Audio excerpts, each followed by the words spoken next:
Hey guys, Casey here with farmhacker.com, and today I want to show you how I trim the grass growing underneath my polywire fences without damaging the polywire.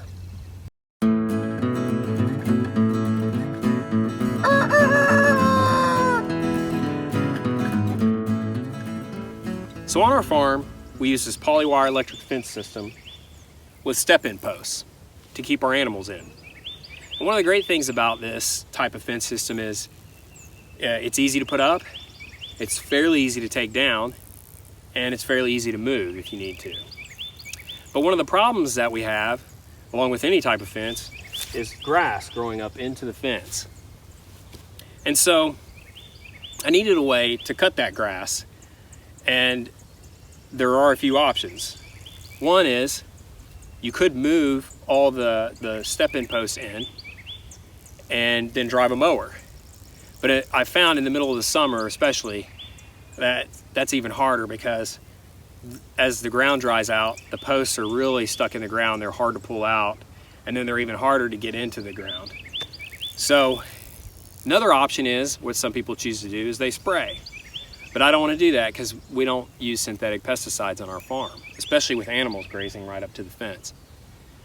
So another option is you could use a weed whacker. But what I found with a weed whacker is it gets wrapped up in the polywire and it'll break it.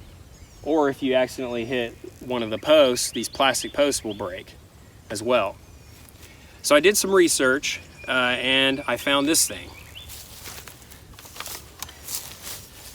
So this is a Greenworks hedge trimmer.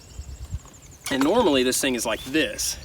And it's used to get up and trim hedges, you know, that are up high. But the end will actually bend this way, and it allows you to hold it like this. So what I've been able to do with this is I've been able to trim underneath my fence without damaging the fence. Because if you bump the fence on this, the blades are on the side and it won't cut the fence. And if I accidentally bump the posts, it doesn't damage them, or sometimes if it does, it just takes a nick out of them. So if you get going really good, you can knock this out pretty quickly.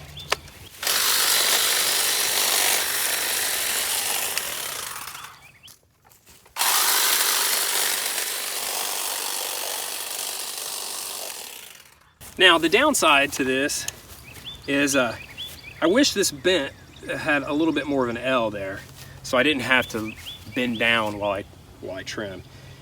And if you're doing that all day, it can hurt your back.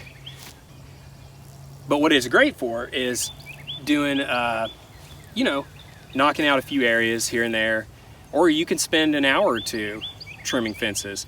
For me personally, I don't spend an entire day doing that because it would hurt your back, but it works great for that. And it's battery powered, which is nice.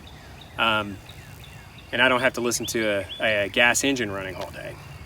So this is what I found that works really well for trimming underneath my polywire fences.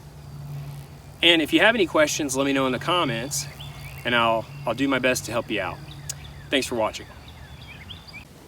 Hey guys, if you like this video, please check the description below for links to items we may have used, as well as a link to our website, farmhacker.com, where you'll find more awesome stuff like this. Also, please subscribe to our channel and you'll be notified as soon as there are new videos posted. Thanks for watching.